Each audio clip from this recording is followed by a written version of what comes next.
We're joined by Elaina Enzien of Enzien Horsemanship and Gelinas Farm in Pembroke. We've been talking to Elaina about Gelinas Farm, what they do, how she got into the business as a young 32-year-old now farm owner. Inspiring for young men and women who want to get into the business. We could talk about that, by the way, Elaina. I think when I first met you, I'm like, why are there not more guys? And Yeah. I mean, that's probably a half-hour discussion. But let's chat about Enzien Horsemanship. Yeah. Love the name.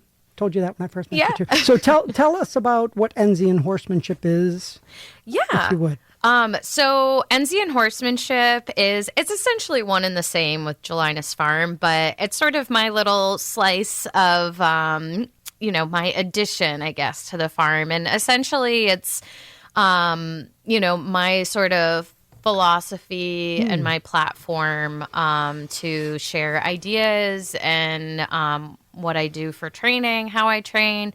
It's probably a little bit more training focused than anything. But basically, I wanted a place that people could start really kind of a marketing thing, right? People could start associating me as a professional horsewoman in New Hampshire, as well as associating it with Gelinas Farm. So it's been really fun to build it. Yeah. I've done some off-farm clinics here and there. This past winter, I went down to Massachusetts near the Cape and did a couple clinics, which was really fun. So I don't know. We'll see where it takes me. Yeah. In the future, maybe I'll travel around a little bit. And but really, it's kind of my platform to share things. And so, do you? There's a ton of trainers, well-known trainers, historical trainers. That anyone in the business read about or have experience with. Is there someone you would associate with most? I would say most of my philosophy and how I grew up learning about horsemanship and working with horses probably goes back to Ray Hunt, Tom Dorrance, and then I had an amazing opportunity to ride with Ray Hunt, which my gosh, did you really? Yeah, I was only like 14 at the time. I wish I had been a little older, but still incredible to be able to ride with one of the greats. Yeah. And he came, Joanne and Artie brought him to the farm. Oh my gosh, no kidding. So he was at Gelinas, which is really, really cool.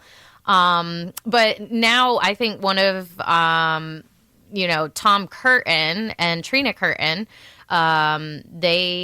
Tom studied and Trina studied under Ray Hunt for a long, long time. And really, he was a huge influence on Tom. And I would say, Tom Curtin and Trina Curtin have been coming to the farm. It'll be 26 years this year. Oh my gosh. So they have also had a huge influence on not just me as a horse person, but also at Gelinas Farm. They really did a lot to help all of us at the farm, Joanne and Artie, to help shape our horsemanship and really get us on the right foot, I think, as far as quality horsemanship goes. And now, before I forget, these clinics are open to everyone who want to join. Is that right? But I mean, they fill up quick. They do. Unfortunately, they fill up really quick. Yeah. Well, fortunately, but not unfortunately. Right. But yeah, so usually Tom and Trina are our first outside clinicians coming in for the season. They come that Memorial Day week. So I believe this year it's May 20th, 21st, and then that 3-day weekend, it's the Friday, Saturday, Sunday following that. But yeah, they come every year. It's fantastic. If you're wanting to, it's for anybody, right? English, Western, whatever. We're not really seat specific at the farm. We welcome anybody, and if you want to better your relationship with your horse, if you want to improve your horsemanship, if you want to just trail ride or go show or whatever. These clinics are really for anybody. So, and they find, anyone listening finds these clinics at gelinasfarm.com. Okay. Yeah. And Enzien Horsemanship. Enzien Horsemanship. There's a tab on the Gelinas Farm website that you can check out Enzien Horsemanship specifically. I haven't posted dates yet for clinics this year, but I'm hoping to get that done in the next week or two. And there's a bunch of clinics you all, as you mentioned, offer. And so everyone anyone listening can find all of those on the website Yes. when they come up. Yes. Or yeah.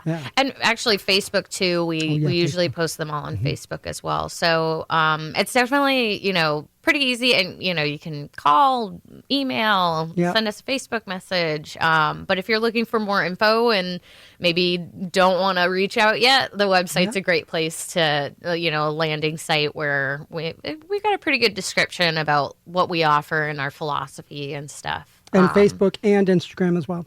Yep, we're on both. Okay. And, I'm so about posting. We know how social media is sometimes. Yeah, but definitely. Well, when you get a lot to do. Yeah. I'm trying to be better about it. Okay, so important question before we leave. For anyone who, I always think of like myself for 3 years ago when I got into this, and I really had no idea how to get into it. I just knew I loved horses and wanted to get into it. Yeah. So if someone wants to get into horses, what's the best way to do that, knowing that Gelinas obviously is pretty jam-packed farm, and lessons is a waiting list. So, but what would you tell a person if you bump into them saying, hey, I want to get into horses? What do you recommend? I would definitely say, starting out with lessons is definitely like the first place to go. It's, developing your confidence and your seat and your balance is so critical. And knowing how to be safe, how to handle horses properly, because horses can be really dangerous. They certainly can be. And so I think starting with somebody that really has a good reputation, really cares about you as an individual and their horsemanship is definitely the place to start. And I would say, don't be afraid. I've had people come to the farm for tours for lessons, and they're interviewing me just as much as like I'm interviewing them. Really good point. So I tell folks, I'm like, go to some other places and interview them. Yeah. What is like great about one place and maybe what's, not for you at another, right? I think there are plenty of incredible horsemen and women around the state, and certainly, there's a lot of people offering similar things that even we do too. So I think we have a really great and supportive community in that respect. So okay, here's I have two questions for you. Did you see an increased amount of activity when Yellowstone started? Yeah, I want to say, yeah. I kind of like a resurgence, I guess. Yeah, right. Yeah. Thank you, John Dutton. Yes, John Dutton. I was like, no, because Joanne and Artie, actually, they were kind of like the, I don't know, they really sort of paved the way, I feel like, in my eyes, for this type of horsemanship, this cattle work. They were kind of the first ones to really like do this kind of stuff in the state. When I was a kid, I didn't know anybody else doing it. We were like the Ranchy farm, Yeah. And I think there definitely has been a resurgence now. And maybe it's only because I'm now operating the farm, Totally. but and like putting out there more. But the number of people that are like, oh my God, the cattle work. Like, I want to come and work cattle. And maybe it's a coincidence, but I do kind of jokingly say like, oh, Yellowstone's been good for business. Yes, right. Okay, final question before we break or leave for the day. What is your favorite time of year or activity around the farm? What would you say is your favorite thing? Oh, man. I'm sure it's not cleaning stalls. Well, you'd be surprised. It's really quite like relaxing and meditative cleaning. Actually, that's what I was doing this morning before I came here. But I think my favorite, man, it's so hard to say because I'm always ready for the shift in season. Like, I love the end of one season and the start of a new season. So I can't really even say, fall by far is like overall my favorite because the weather's perfect. We can ride out a lot. It's still like good time starting colts and stuff. Yeah. But yeah, truly the shift in seasons are beautiful and really fun. Awesome. Well, Elaina Enzien of Enzien Horsemanship and Gelinas Farm in Pembroke, thank you for joining us today. Thank you. It's been awesome to have you. Thank you, guys. We love hearing about horses and all you're doing at Gelinas Farm, and congratulations on being a new owner. Thank you. Okay, Mike Dennehy filling in for Jack Heath. at the Pulse of NH. We'll see Jack next week.